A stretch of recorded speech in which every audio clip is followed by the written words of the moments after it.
اور چلا کر کے دنیا کو دکھا سکتا ہے، اور لوگ دکھا بھی رہے ہیں۔ سارے لوگ اسی لائن میں نہیں لگتے، بلکہ وہ تجارت کے، زراعت کے اور دوسری لائنوں میں لگتے ہیں اور دنیا میں کامیابی اختیار کرتے ہیں۔ میرے عزیزو،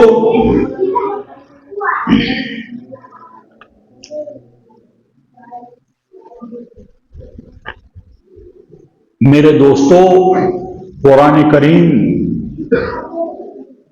کے گرویدہ وہ لوگ تھے جو قرآن کو براہ راست سمجھتے تھے، قرآن کریم کو براہ راست سمجھتے تھے۔ حضرت عمر رسول پاک صلی اللہ علیہ وسلم کے قتل کے فیصلے سے نکلے تھے، قتل کے ارادے سے نکلے تھے، اور قریش کی میٹنگ میں انہوں نے فیصلہ کیا تھا کہ ابھی محمد کا سر لائے دیتا ہوں۔ راستے میں ملاقات ہوتی ہے، کہا عمر کہاں کا قصد ہے؟ کہا کہ جا رہا ہوں محمد عربی کا سر لانے کے لیے۔ کہا اپنے گھر کی خبر لو، تمہارے بہن بہنوئی تو اسلام میں داخل ہو چکے ہیں۔ حضرت عمر کا راستہ بدل گیا، وہ اپنے بہن بہنوئی کے گھر گئے، کیواڑ سے، دروازے سے قرآن کی تلاوت کی آواز آ رہی تھی۔ جیسے ہی انہوں نے آہٹ محسوس کی، انہوں نے قرآن بغل میں دبا لیا اور سورت بغل میں دبا لی اور چھپا لی۔ کہا بتاؤ کیا پڑھ رہے تھے؟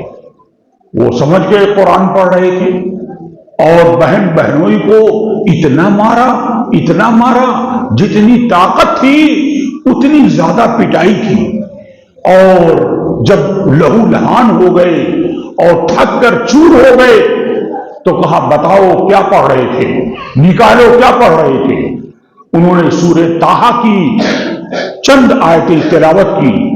حضرت عمر جیسا کوہ گراں وہ حیران ہو جاتا ہے قرآن کو سن کر کے، اور وہ اسلام کے دامن میں اس طرح سے آ جاتا ہے جس طرح سے پکا ہوا پھل دامن میں آ جاتا ہے، اور بچوں کی طرح بلک بلک کر کے رونے لگے، بچوں کی طرح بلک بلک کر کے رونے لگے، اور رسول پاک صلی اللہ علیہ وسلم کی خدمت میں پہنچ کر کے اسلام قبول کیا، اپنے اسلام کا اعلان کیا۔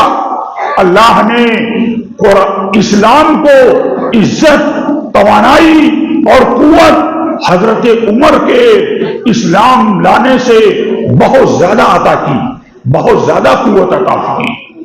ایک نہیں سینکڑوں واقعات ہیں کہ قرآن سمجھنے والے، عربی سمجھنے والے وہ سنتے تھے تو حیران ہو جاتے تھے کہ یہ کسی انسان کا کلام نہیں، یہ اللہ کا کلام ہے، یہ بشر کا کلام نہیں ہے۔ حضرت طفیل بن عمرو دوسی قبیلے دوس کے سردار تھے، شاعر تھے، ادیب تھے، بہت اچھا ذہن رکھتے تھے۔ انہوں نے اسلام کے بارے میں سنا، اپنے قبیلے سے آئے مکہ ٹہلنے کے لیے کہ چلیں ذرا اسلام کے بارے میں کچھ سنیں اور کچھ معلومات حاصل کریں۔ مکے جب آئے تو کفار ان سے لپٹ گئے، کہا کہ طفیل آپ ہمارے مہمان ہیں، آپ ہمارے مہمان کی حیثیت سے رہیے اور ہمارے ساتھ کھانا کھائیے، ہم آپ کی ضیافت کریں گے، آپ کا اکرام کریں گے، لیکن یہاں پر ایک شخص محمد نامی ہے، اس کا کلام نہ سنیں گے، اس کی بات نہ سنیں گے، اس کا حال عجیب و غریب ہے۔ وہ باپ بیٹے کو الگ کر دیتا ہے، وہ بیوی شوہر کو الگ کر دیتا ہے، وہ بھائی بھائی کو الگ کر دیتا ہے۔ تو طفیل بن عمرو دوسی حیران ہو گئے۔ اللہ نے ان کے حق میں ہدایت مقدر کر رکھی تھی، ہدایت مقدر کر رکھی تھی۔ انہوں نے کیا کیا؟ فجر کی نماز میں اللہ کے رسول قرآن کی تلاوت کر رہے تھے۔ سوچئے اللہ کا رسول قرآن پڑھ رہا ہے اور تلاوت کر رہا ہے، ظاہر ہے کہ دنیا میں اس سے بہترین پڑھنے والا کوئی شخص گزرا ہوگا نہیں گزرا ہوگا، اور وہ لہجہ سن کر کے رسول پاک صلی اللہ علیہ وسلم کا ان کے گھر حاضر ہوتے ہیں اور کہتے ہیں کہ میں آپ کے ہاتھ پر بیعت کرنا چاہتا ہوں، آپ مجھے بیعت کر لیجئے، مجھے اسلام میں داخل کر لیجئے۔ میرے عزیزوں، میرے دوستوں، حضرت عثمان بن مظعون ایک بڑے سلیم الطبع صحابی تھے، نیک طبیعت کے تھے، نیک فطرت کے تھے، اچھے انسان تھے، سادگی کے ساتھ زندگی گزارتے تھے۔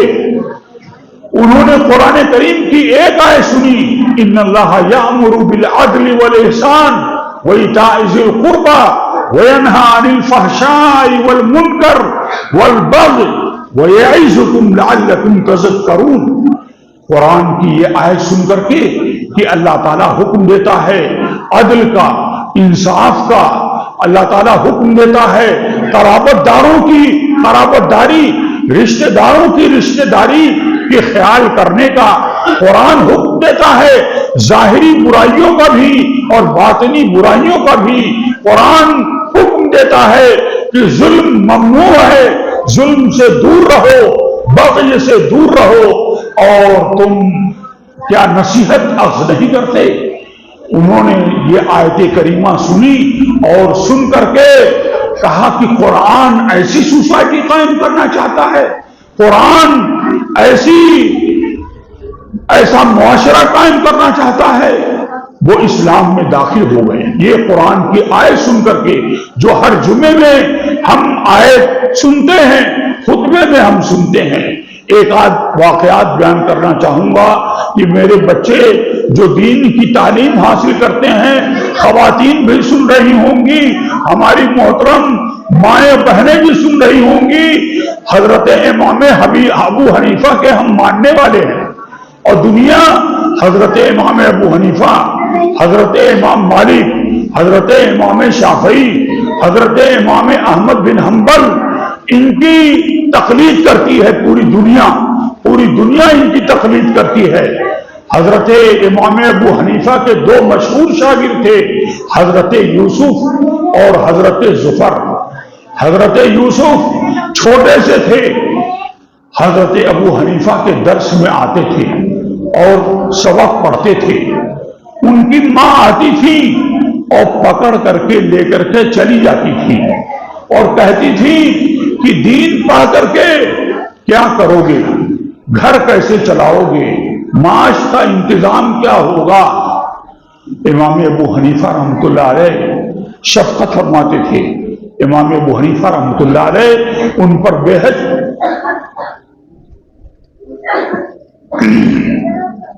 حضرت امام ابو حنیفہ ان پر بےحد شفقت فرماتے تھے۔ وہ بچوں کو بھیج کر کے بلاتے تھے اور بچہ آتا تھا۔ ماں ایک دن آئی، کہا محترمہ، ان کے بچے کی ماں سے کہا ایک زمانہ وہ آئے گا کہ جب یہ بچہ روغن بادام میں، بادام کے تیل میں فالودہ کھائے گا، بادام کے تیل میں فالودہ کھائے گا۔ وہ زمانہ آیا کہ ہارون رشید نے ان کو قاضی القضات بنایا۔ قاضی القضات کون ہوتا ہے؟ Chief justice. ملک کا انہوں نے چیف جسٹس بنایا امام یوسف علیہ الرحمہ کو، اور شاہی دسترخوان پر حاضر تھے۔ کھانا سامنے چنا گیا تو مسکرانے لگے، ہنسنے لگے۔ ہارون رشید نے کہا کوئی کمی رہ گئی ہے، آپ کیوں ہنس رہے ہیں؟ امام صاحب آپ کیوں ہنس رہے ہیں؟ کہا نہیں، میں نے روغنے بادام میں فالودہ دیکھا، میرے سامنے رکھا ہوا ہے، اس پر دیکھ کر کے مجھے ہنسی آ گئی کہ میری ماں یہ کہتی تھی کہ یہ کھائے گا کیا، یہ گھر کیا چلائے گا؟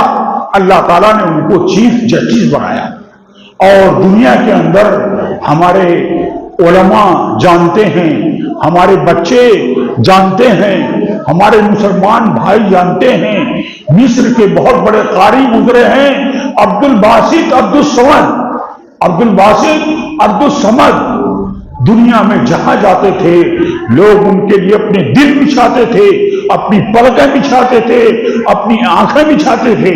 وہ افریقہ گئے اور افریقہ میں جب ایئرپورٹ پر اترے تو 14 کلومیٹر تک افریقہ کے لوگ سڑک کے دونوں کنارے کھڑے ہو گئے ان کا چہرہ دیکھنے کے لیے، ان کے چہرے کا مشاہدہ کرنے کے لیے۔ تو جو لوگ پیچھے رہ جاتے ہیں وہ عام طور سے دیکھ نہیں پاتے، اور کھلی ہوئی جیپ پر ان کو لے جایا جا رہا تھا ان کی قیامگاہ اور جلسے گاہ تک۔ تو لوگوں نے، افریقہ کے لوگوں نے کیا کیا، مسلمانوں نے کیا کیا، جیپ کو اپنے کندھوں پر اٹھا لیا، جیپ کو اپنے کندھوں پر اٹھا لیا اور 14 کلومیٹر تک کندھا بدلتے ہوئے عبدالباسط، قاری عبدالباسط کو جلسے گاہ تک پہنچایا۔ اور کیا کسی بادشاہ کی اس طرح سے عزت ہوتی ہے، اکرام ہوتا ہے، استقبال ہوتا ہے؟ نہیں، یہ کلام الہی کا حامل تھا، یہ کلام الہی کا حافظ تھا، یہ کلام الہی کو اچھے انداز میں پڑھنے والا تھا۔ اللہ نے اس کو یہ مقام دیا کہ آج پوری دنیا کے اندر شہرت ہے۔ تو میرے دینی بھائیوں، میں آپ سے کہوں گا کہ یہ بچے جو آپ کے حفظ کر رہے ہیں، کوئی ضروری نہیں ہے آپ 5 تک ان کو، درجے 5 تک ان کو دینی تعلیم دیجئے۔ اس کے بعد اگر دنیاوی تعلیم دینا چاہتے ہیں تو اس میں بھی یہ آگے رہیں گے، پیش رہیں گے اور درجے کے اندر سب سے اول اور اعلیٰ مقام حاصل کریں گے۔ بس میں اور کوئی لمبی بات نہیں کرنا چاہتا ہوں۔ محترم فاروق صاحب کا مدرسہ شیروانی نگر میں سیدنا حمزہ دیکھا، اور یہ صفت الابرار مولانا نثار صاحب حقی کا دیکھا، اور ان کے اساتذہ سے ملاقاتیں کی، بے حد مسرت ہوئی، بے حد خوشی ہوئی۔ اللہ تعالیٰ غیب سے ان دونوں مدرسوں کے لیے مستقل انتظام کر دے، اللہ تعالیٰ غیب سے، اپنے غیب کے خزانے سے ان مدرسوں کے لیے مستقل زمین فراہم کر دے اور مستقل ان کے لیے ٹھکانہ بنا دے، جو بے سر و سامانی کے ساتھ مختلف جگہوں پر اپنے مدرسوں کو چلا رہے ہیں اور اپنا خون جگر لگا رہے ہیں اور اپنی محنت اور اپنی جدوجہد کو صرف کر رہے ہیں۔ اللہ تعالیٰ ان لوگوں کو کامیابی عطا کرے اور مسلمانوں کے دل کے اندر یہ بات ڈال دے کہ انشاءاللہ ہم آگے بڑھ کر کے، ہم اگر قدرت نہیں رکھتے ہیں تو جو قدرت رکھنے والے ہیں، جو توانگر ہیں، جو مالدار ہیں، اللہ تعالیٰ ان کے ذریعے انتظام فرما دے گا اور کر دے گا۔ اور بہت سی مدرسوں کی تاریخ ہے، ہم جانتے ہیں۔ ابھی 1 ہفتہ پہلے ہم نے ایک مدرسہ دیکھا، مدرسہ مسجد میں چل رہا تھا، یہ محبت موہی کے اندر مسجد میں چل رہا تھا۔ ایک صاحب سے بڑی زمین خریدنے کا محتمم صاحب نے انتظام کیا۔ جب 2 لاکھ کا انتظام کیا تو وہ 5 لاکھ مانگ رہے تھے۔ جب 5 لاکھ کا انتظام ہو گیا تو وہ 7 لاکھ مانگنے لگے۔ 7 لاکھ مانگنے کے بعد کہا مولانا حافظ صاحب، قاری صاحب، یہ زمین دین کے لیے قبول کر لیجئے، بغیر کسی پیسے کے قبول کر لیجئے اور اس پر آپ مدرسہ تعمیر کیجئے۔ اس کی جگہ پر انہوں نے جلسہ اس کا انعقاد کیا تھا، ماشاءاللہ بہت کامیاب جلسہ ہوا۔ وہاں سے بھی طلبا فارغ ہوئے اور وہاں سے تکمیل کر کے طلبا نکلے۔